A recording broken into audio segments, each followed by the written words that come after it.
Hello guys, in this video I'm going to show you how to create a new collection on the Yelp application. But first I just want to mention, don't forget to subscribe to my channel because at 10,000 subscribers I am going to show you my whole YouTube revenue statistics and growth strategy, how to make money online. Now let's jump into it. First of all, open the application on your phone. After that, click on the collections button down below in the left side, or on the down below, which is the third option, and then you should click on the create button in the upper right corner of the screen.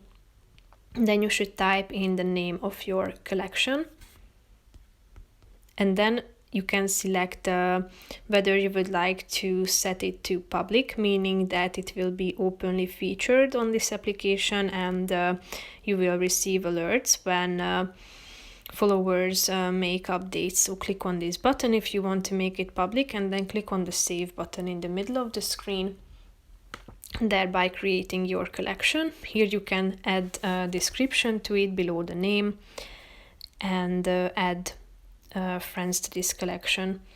So that's pretty much it for this video, guys. See you in the next one. Bye bye.